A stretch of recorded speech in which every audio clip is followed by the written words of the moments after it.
Hi అండి, అందరికీ నమస్కారం. నేను మీ హేమని. నేను ఇటీవల కాలం మీడియా వల్ల నేను చాలా సఫర్ అయ్యాను.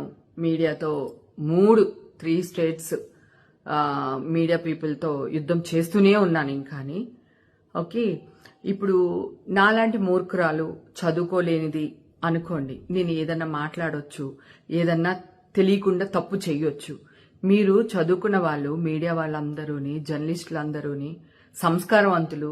మీరు అడిగే క్వశ్చన్స్ ఏంటండి? మీరు ప్రచారం చేసే న్యూస్లు ఏంటి? ఏమైంది హేమకు పొద్దున్నే మొదలుపెట్టింది అనుకుంటున్నారా?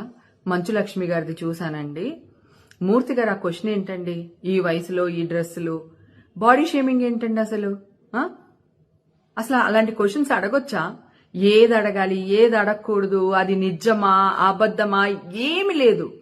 సుమా గారు యాంకరింగ్ చేస్తూ సరదాగా మీరు చాలా లేట్ చేశారు, ఈవెంట్ అయిపోవాలి అని ఒక మంచి ఉద్దేశంతో నవ్వుకుంటూ మీరు భోజనం లాగా చేయకండి, టిఫిన్ లాగా చేసి రండి అని సరదాగా అన్నారు స్టేజ్ మీద. దానికి ఒక జర్నలిస్ట్ గారు సీరియస్ అయిపోయి, సుమా గారు మీరు ఈ మాట అన్నారు, మీరు ఈ మాట వెనక్కి తీసుకోండి అంటే, సరే సార్ మీరు భోజనంలా చేశారులేండి, టిఫిన్ లానే చేశారులేండి, ఏదో సరదాగా అంది ఆవిడ. అంటే ఇవే తగ్గించుకుంటే మంచిది అంటున్నారు. మరి మీరెందుకు తగ్గించుకోరు సార్? మీ నోటికి ఏదొస్తే అది అడుగుతూ ఉంటారా? నిజాల అబద్ధాలు తెలుసుకోకుండా న్యూస్లు ప్రచారం చేస్తూనే ఉంటారా? ఇది ఎంతవరకు న్యాయం? ప్రేమ, నువ్వు కూడా ఒక లేడీవి. ఇలాంటి వాళ్ళు మాట్లాడినప్పుడు, అది మీ అసోసియేషన్ లో నువ్వు ప్రెసిడెంట్ గా ఉన్నావు, ఆయన కూడా ఒక బాధ్యత గల పదవిలో ఉన్నారు మూర్తి గారు. సో ఇలాంటి మాట్లాడినప్పుడు మీరు ఎందుకు మాట్లాడరు? ప్రేమ ఏంటండి, ఆ క్వశ్చన్స్ ఏంటండి, అట్లా ఎట్లా అడుగుతారండి అని మాట్లాడరా? గతంలో కూడా మీ ఇండస్ట్రీలో లంజులు లేరా అన్నాడు ఒక ఆయన. దానికి మంచు లక్ష్మి గారు, నేను, ఇంకొక ఆర్టిస్టులు అందరం కలిపి అలా ఎలా మాట్లాడతారని మా హీరోలు మేము అందరం వచ్చి మాట్లాడితే, ఆ రోజు మా మీద కేసులు పెట్టారు. రివర్స్ లో మమ్మల్ని కోర్టుకు పిలిచారు. ఆ రోజు మా మూవీ ఆర్టిస్ట్ అసోసియేషన్ నరేష్ గారు వీళ్ళందరూ ఎందుకు మీడియా వాళ్ళతో మనకి హేమ అవన్నీ వద్దులే రండి అని చెప్పి కాంప్రమైజ్ చేసి కేసు తీసేశారు.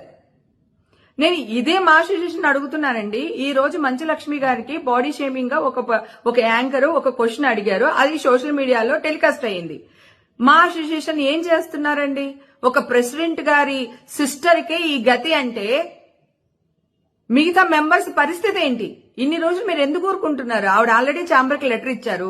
ఛాంబర్ వాళ్ళేమో మీకు పంపించాము, వాళ్ళ అసోసియేషన్ కి పంపించాము, జర్నలిస్ట్ అసోసియేషన్ కి పంపించాము, వీళ్ళకి పంపించామని మాట్లాడుతున్నారు. మీరు ఎందుకు ఇంతవరకు రియాక్ట్ అవ్వలేదు? మరి ఆ రోజు సోషల్ మీడియాలో నా గురించి న్యూస్ వచ్చినప్పుడు ఇమ్మీడియట్ గా స్పందించేసరే, అది నిజమా అబద్ధమా కూడా తెలుసుకోకుండా. విష్ణుబాబు ఏం చేస్తున్నావు మీరు? ఇవాళ మీ సిస్టర్కి అయింది, రేపు ఇంకొకరికి అవుతుంది. మా నాళ్ళ గురించి ఎవరెవరినో ఎందుకు పంచని వాళ్ళందరినీ తీసుకుని వచ్చి ఛానల్లో కూర్చోపెట్టి, ఈ వీడెలాగా ఆడేలాగా, వాడది వీడది, ఆడి డైరెక్టర్ ఉండడు, ఆ అమ్మాయి క్యారెక్టర్ ఆర్టిస్ట్ అయి ఉండదు, ఏదో ఒక సినిమా చేస్తే కూడా సినిమా వాళ్ళు ఇలాగా, సినిమా వాళ్ళు అలాగని న్యూస్లు వేస్తూ ఉంటారు. ఇప్పుడు మీ సిస్టర్కే ఇది జరిగింది. బాబు, మా అసోసియేషన్ లో మీరు ప్రెసిడెంట్ గా ఉన్నారు, మీరెందుకు ఇంకా రియాక్ట్ అవ్వట్లేదు? మా అసోసియేషన్ ఉన్నది మా లాంటి ఆర్టిస్టులను కాపాడుకోవడానికే కదా. మీరు తీసేటప్పుడేమో టిక్మని తీసేశారు నన్ను. నాకు మళ్ళీ కార్డు ఇచ్చేటప్పుడు ఎంత, మీ ఇంటికి వచ్చాను, మీ ఆఫీస్కి వచ్చాను, నా అదృష్టం మీరు నాకు బాగా క్లోజ్ కావడం వల్ల, నేను మీకు దగ్గర అవడం వల్ల నేను రాగలిగాను. నాకంటే చిన్న ఆర్టిస్టులు ఉంటారు, వాళ్ళు మీ దాకా చేరలేరు. అప్పుడు ఏంటి పరిస్థితి? ఎవరు పడితే వాళ్ళది, ఏది పడితే అది అనేయడమేనా? గతంలో కూడా వేణుస్వామి అనే వ్యక్తి మన సమంత గారి గురించి, వాళ్ళ మ్యారేజ్ గురించి ఏదో మాట్లాడారు, లేకపోతే చైతన్య గారి మ్యారేజ్ గురించి ఏదో మాట్లాడితే ఇమ్మీడియట్ గా జర్నలిస్టులు అందరూ వెళ్లి కంప్లైంట్ ఇచ్చారు వేణుస్వామి గారి మీద. ఇప్పుడు మీ వాడు తప్పు చేసినప్పుడు మీరు కంప్లైంట్లు ఇవ్వరా? సుమా చేత సారీ వీడియో వేయించుకునే వరకు కూడా మీరు ఊరుకోలేదు, ప్రెషర్ పెట్టారు ఆ అమ్మాయి మీద. అప్పుడు ఆ అమ్మాయి కొడుకు సినిమా కూడా ఉంది, ఆ ప్రభావం సినిమా మీద పడుతుందేమో అని చెప్పి భావించి అమ్మాయి సారీ చెప్పింది. మీరు తప్పు చేస్తే సారీలు చెప్పరా? మళ్ళీ ఎదురు తిరిగి మా మీద కేసులు పెడతారా? ఇది ఎక్కడ న్యాయం అండి? ఇది చాలా అన్యాయం సార్. ఇక్కడ ఖండించకపోతే ఇలా పుట్టగొడుగులాగా పుట్టుకొస్తూనే ఉన్నాయి ఛానల్స్ అన్నిని. వాళ్ళు ఇష్టం వచ్చినట్టు థంబ్నైల్ పెడుతూనే ఉన్నారు. తర్వాత ఇంకొక బర్నింగ్ విషయం అండి, గతంలో కూడా నేను మార్ఫింగ్ ఫోటోల మీద సైబరాబాద్కి వెళ్లి కంప్లైంట్ చేశాను. అప్పుడు ఆ వ్యక్తిని దుబాయ్ నుంచి పట్టుకొచ్చి అరెస్ట్ చేసి కోర్టుకు అప్పచెప్పారు. ఓకే, ఇప్పుడు మళ్ళీ ఈ ఇష్యూ జరిగిన తర్వాత ఎక్కువైపోయినాయండి ఇవి మార్ఫింగ్ వీడియోస్. ఎవరిని పడితే వాళ్ళని తల్లి లేదు, కూతురు లేదు, చెల్లెలు లేదు, మార్ఫింగ్ వీడియోలు చాలా పెట్టేస్తున్నారు. మేము మా పాటికి మాడిపోయిన మసాలా దోశ తింటూ మా ఇంట్లో మేము ఉన్నామండి.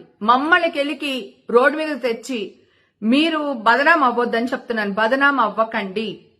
మీడియా అంటే ఒక రెస్పెక్ట్ సార్. నిజ నిజాలు తెలుసుకుని వెయ్యండి. మీరు మీ ఇష్టం వచ్చినట్టు చేస్తే మళ్ళీ మేము వచ్చి వాడిలా వేశాడు, వీడిలా వేసాడు అంటే హేమ వాడంటుంది, వీడంటుంది, హేమని బ్యాన్ చేయండి అని మళ్ళీ ప్రెస్ క్లబ్ లో వెళ్ళి మాట్లాడతారు. లేకపోతే ఇంకో ఆర్టిస్ట్ ఇలా ఉందని ప్రెస్ క్లబ్ లో మాట్లాడతారు. మీ చేసిన తప్పులు మీరు సరిదిద్దుకోకుండా మళ్ళీ మమ్మల్ని బ్యాన్ చేయాలని మాట్లాడతారు. మా మీద కేసులు పెడతారు. ఎక్కడికి వెళ్తుంది సార్ ఈ జర్నలిజం? ఏమనాలి?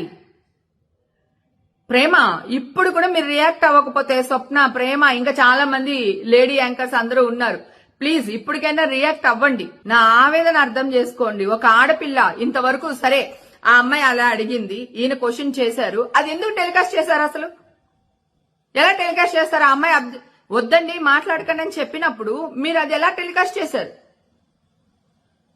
లోకు అయిపోయామా? సినిమా వాళ్ళు ఎందుకండి అంత లోకు మీకు? విష్ణుబాబు ప్లీజ్ దయచేసి మీరు రియాక్ట్ అవ్వాలని కోరుకుంటున్నాను. అలాగే ఛాంబర్ వాళ్ళు కూడా వాళ్ళకి లెటర్ పంపించేసాం, వీళ్ళకి లెటర్ పంపించేసాం అని చెప్పేసి చేతులు దులుపుకోకుండా ఇప్పుడైనా న్యాయం జరిగేటట్టు చూడండి సార్ ప్లీజ్.